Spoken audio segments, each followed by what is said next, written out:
Ada sebuah surah dalam juz 30 Al-Quran. Saya yakin anak-anak TPA kita juga menghafalnya. Begitu pula dengan hadirin di sini. Tetapi banyak sekali kaum muslimin yang tidak mentadaburinya, tidak merenungi kandungan-kandungan makna ayat ini atau ayat-ayat dalam surah ini, sehingga akhirnya mereka terkena dalam ancaman dalam ayat atau dalam surah ini. Surah ini, saudaraku, diberi nama oleh Allah Subhanahu wa taala dengan surah Al-Humazah. A'udzu billahi minasyaitonir rajim. Bismillahirrahmanirrahim. Wailun likulli humazatin lumazah alladzi jama'a malan wa 'addadah yahsabu anna malahu akhladah kalla la yunbadanna fil hutamah wa ma adraka mal hutamah narullahil muqadatu allati tattali'u 'alal afidah innaha 'alaihim mu'sadah fi 'amadin mumaddadah.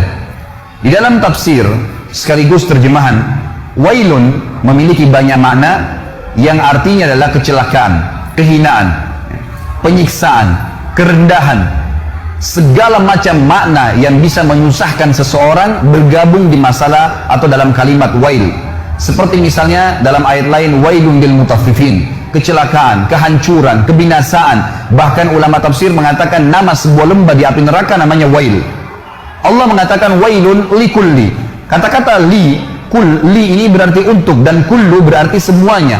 Dan kalau bergabung antara li dengan kullu berarti tidak ada pengecualian. Allah mengatakan wailun likulli, kecelakaan, kehancuran, kebinasaan, siksaan, lembah di api neraka untuk semua, tidak terkecuali. Siapakah yang Allah ancam, saudaraku? Dua kelompok, humazatin lumazah.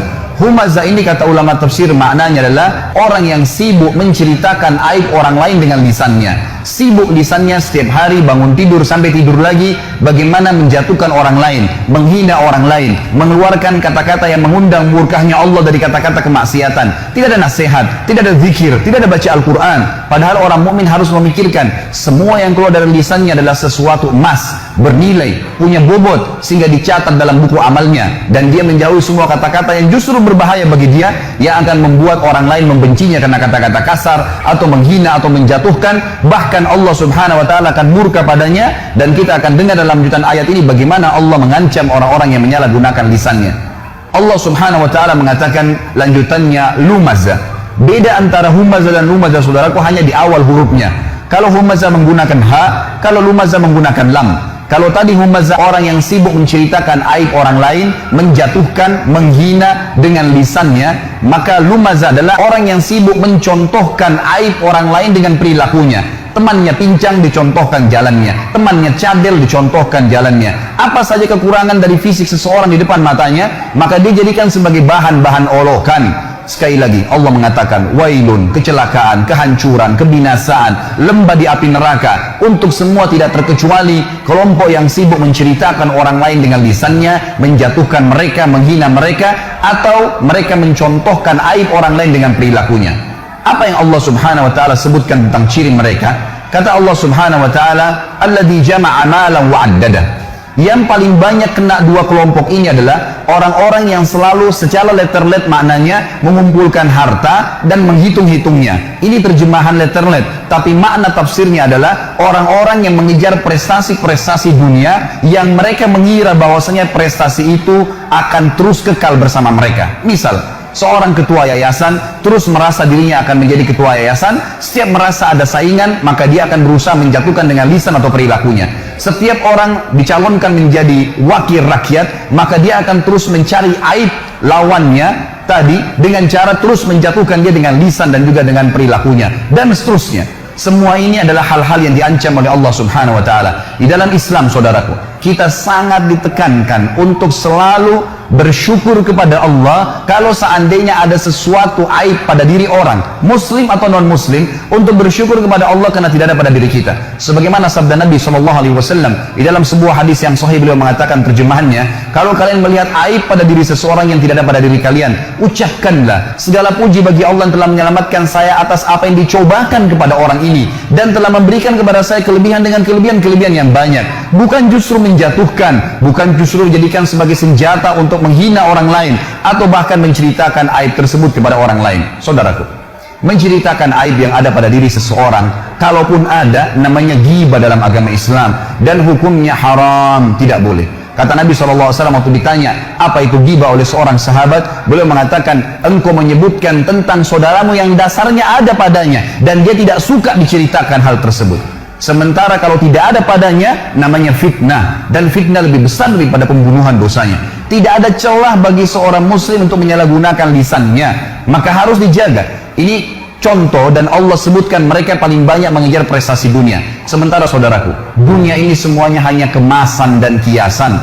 Apa bedanya antara seseorang yang tidur di emperan jalan, yang tidak menggunakan kasur, selimut, cuma berlapiskan tanah saja, dan bajunya apa saja yang ada di badannya, dengan orang yang tidur di ranjang yang ratusan juta, rumahnya dari marmer semuanya? Apa kira-kira bedanya antara dua orang ini? Demi Allah, hanya kemasannya saudaraku, kemasan duniawi. Tujuannya sama saja, tidur. Apa bedanya antara orang yang makan di daun pisang dengan orang yang makan di piring emas? Kemasan dunianya berbeda, tujuannya makan sama. Jangan sampai kelebihan kemasan yang Allah berikan kepada kita karena kelebihan fisik, karena adanya kemasan kendaraan, kemasan yang diberikan oleh Allah Subhanahu wa taala, lalu akhirnya membuat kita melanggar pemberi nikmat itu, Allah Subhanahu wa taala, yang melarang kita justru menjatuhkan orang lain.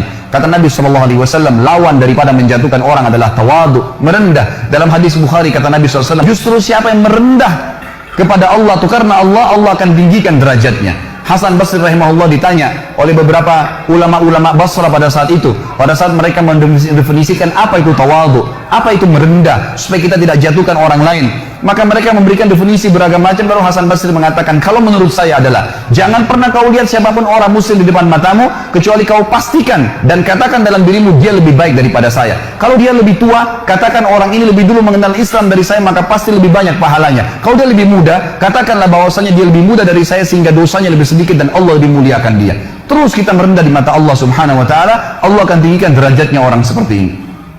Saudara, selanjutnya Allah mengatakan ancamannya datang. Waktu Allah mengatakan wailun likulli humazatin lumaza, kecelakaan, kehinaan, kebinasaan, lembah di api neraka untuk semua orang yang selalu menceritakan aib orang lain dan mencontohkan perilaku mereka, yang mereka ciri-cirinya selalu mengejar prestasi-prestasi dunia. Yahsabu annama lahu akhlada, ya. Allah Subhanahu wa taala mengatakan setelah itu mereka mengira prestasi dunianya akan mengekalkannya di dunia. Kalla, tidak mungkin. La yumbadanna fil hutama, pasti mereka ini akan dilemparkan ke dalam hutama. Allah lanjutkan, wa ma adraka mal hutama, tahukah kalian kenapa harus kalian takut, khawatir jangan sampai masuk ke hutama itu?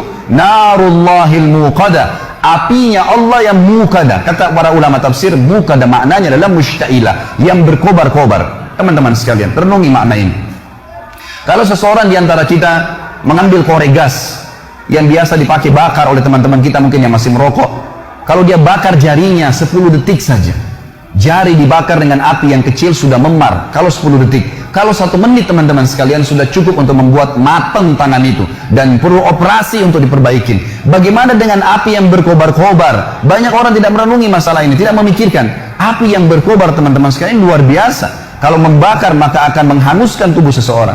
Allah mengatakan narullahil muqada, apinya Allah yang berkobar-kobar. Cukup sampai situ?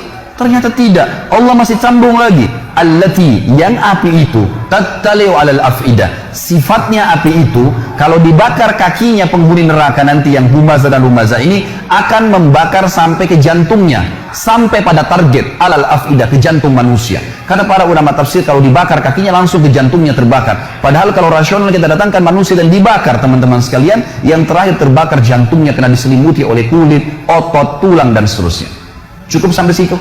Tidak lagi. Allah masih sebutkan agar orang betul-betul meninggalkan perbuatan buruk ini. Setelah dikatakan allati tattalu alal af'idah, innaha, sesungguhnya api itu alaihim muqsadah, terhadap mereka melengket atau melekat. Kalau ada api teman-teman sekalian, kita dilemparkan, disemprotkan api, lalu api itu tertarik kembali, kita rasakan panasnya tapi cuma sebentar. Tetapi kalau tubuh kita diberikan bensin lalu disemprotkan api sehingga api itu melekat di tubuh kita, maka akan terus terasa panasnya, per detiknya terasa panas.